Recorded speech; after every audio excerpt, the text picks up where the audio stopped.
All right, so we have a 24 port patch panel here. I'm going to punch it down and time myself in the process, see how long it takes. It's been about a year and a half since I've done one of these, but I have done a number of these, maybe 1,000 over the last 25 years or more, probably more. So a 24 like this should take about a half an hour for me. 48 is about an hour with everything dressed and prepped and numbered. I number everything before where it's going to terminate so that you can't lose your number in case you cut your number off. You may have to tone it out or whatever, and you don't want to do that.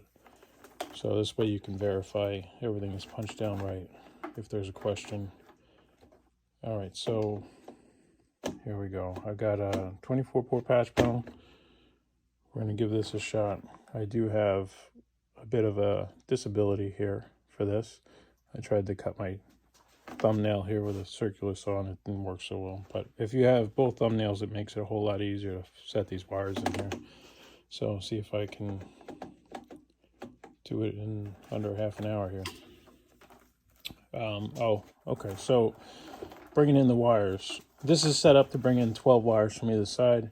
This isn't necessarily the way it has to be done. You'll see this pretty much anywhere you go, you'll see something like this. In some cases, if it's like a wall mount cabinet or something like that, you can bring everything down one side and punch it down. Or you could bring it down the other side. Or if you are working on a rack like this, you know, a relay rack or a full-size cabinet or something, you can bring down 48 from one side or 24 from one side, 24 from the other, and then alternate left and right. You know, it's really your preference, whatever you want to do. But just for this purpose, I'm doing it this way. This panel doesn't really have wire management. It's got these little slots here for, where are they? Little tie wraps. And you just strap the cable right to the back of the panel. It makes life difficult, I guess, to go back and change anything, add anything, or fix anything that needs to be fixed later on. Most panels, this one's a cheap Chinese panel, cheap Chinese wing wang shit. I don't see the manufacturer, it's probably on the front. But most of them come with a bar on the back for wire management. And that way you would have the wires come in forward of the panel and then turn and go straight into the panel. Makes it a little bit easier. It's still a pain in the ass to fix, but for this panel, everything is just getting strapped right to it. All right, so here we go. I'm going to time myself and get going. So I'm going to... All right, so you can see here T568B, and then the same thing on the bottom. This is showing you one cable. So 8 wires, 4 pairs, and how they're going to lay out in this patch panel. This patch panel is set up for 568B already, blue, green, orange, and brown. On the other side there, over here, you can see that it's 568A. The difference between the two is the orange and the green are swapped. This was done for transmit and receive purposes if you're going to connect 2 switches. This isn't really used anymore. As far as I know, everything is auto mix. So you'll punch down A or B. In America, we use B for pretty much everything. I've done one job that was A, but for the most part, if you need to do some wiring, just make it B. As long as it's the same on both sides, it really doesn't matter. So if you want to make your own pin out, knock yourself out.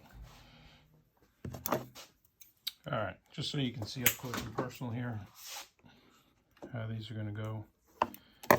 This is Cat 6 plenum. You just have to score it and it'll crack. You don't want to cut it all the way through. A lot of times they give you that little cutter, which is great for PVC, but for plenum you don't really need it. It kind of cuts into the wire and you don't want to do that. So here we go. Let's lay this into number 9 here. So we got green, blue, orange, and brown.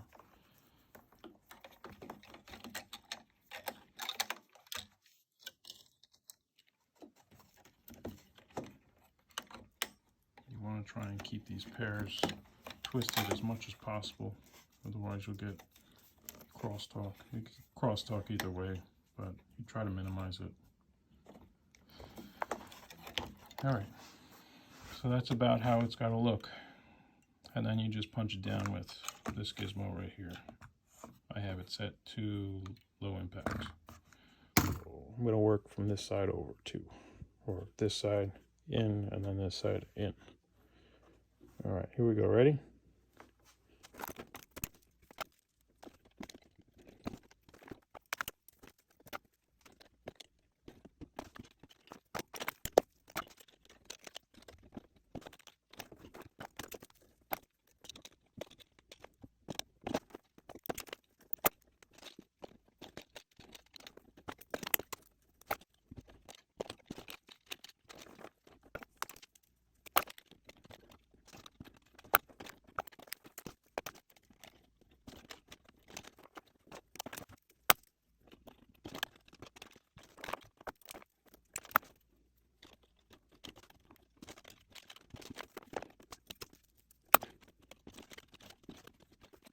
All right, so you want to make sure when you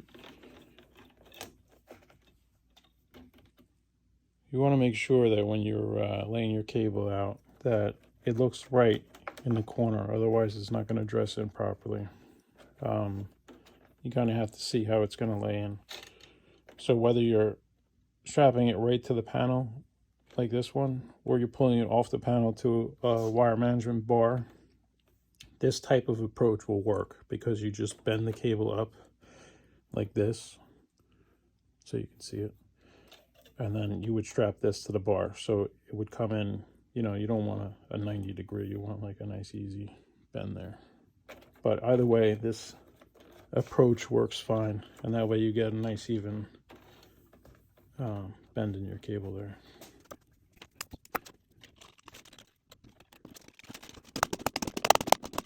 So I didn't say it. I just kind of jumped in there, but this is an excellent time before you punch down to just double check that your pinout's right.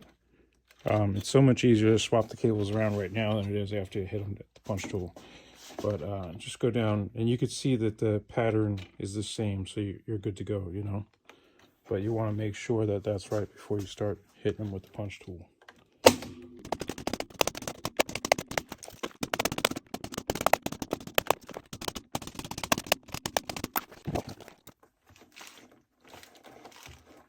The first cable is important too. So the first cable you punch down on the panel is going to set the tone for where everything else is going to fall. So you got to make sure the first one's right.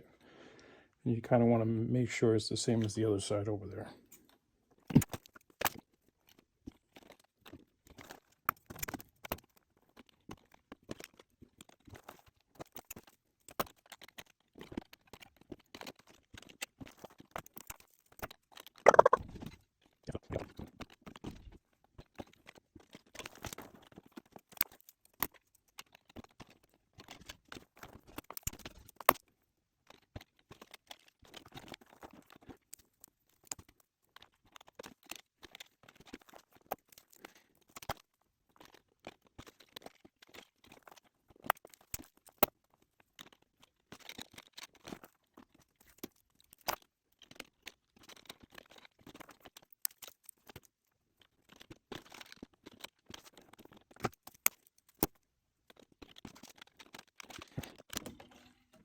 All right, so teachable moment, I guess.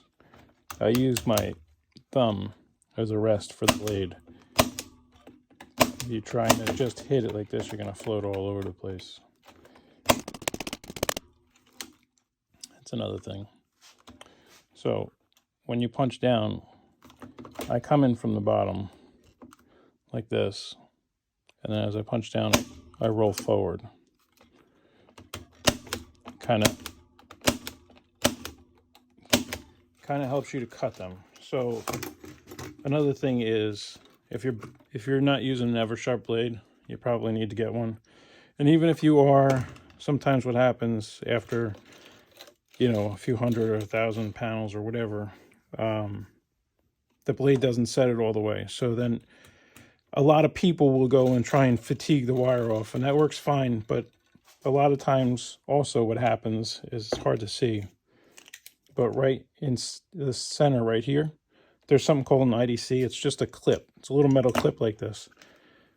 And then your punch tool sets the wire down in the clip.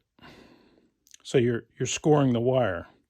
So when you go fatigue it off, you're fatiguing it not only at the place where you hit it with the punch tool, but you're also fatiguing it where it's grabbed by the IDC, the clip. So it can break right at the clip, and then you have a short. And that's not good. No bueno. So that's why I use this. Most of these patch panels, like this. Some of the newer Cat 6 or Cat 6A panels, you can't do this. But the older 5E and the older 6 panels, you can. There's a little lip right here on the back side of this clip. It's where the blade, the punch tool blade, pinches the wire and cuts it. So you can use this to go down the back here and just cut them all off. If your punch tool doesn't do the job, you can use the razor to cut them all off. And that way you won't risk fatiguing it off in the middle and having it open. Last thing you want to do is do all this work and then deal with the problems at testing. And you know, that's such a pain in the ass. Just do it right from the beginning.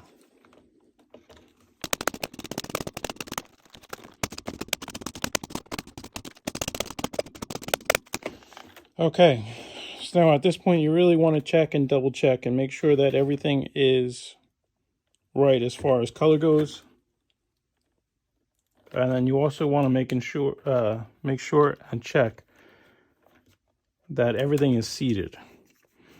Sometimes what will happen is the wire doesn't seat inside this clip. It'll like camel itself over. It'll bend over this clip and it won't go all the way down in. In that case, you can use a sheetrock knife or just something thin enough. I've done it tech screwdriver, but sheetrock knife seems to work the best.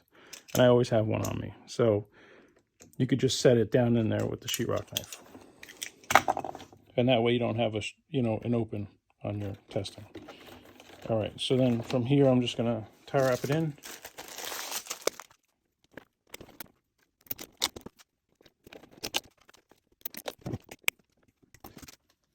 All right, technically done. All right, so everything is dressed in. It's ready to go. It's not my finest work, but it'll do as a demonstration. Everything is punched down properly, and there are no opens that I can see. So there you go, 24-port patch panel with some instruction, 26 minutes. This can be done faster. You just have to fall into a rhythm.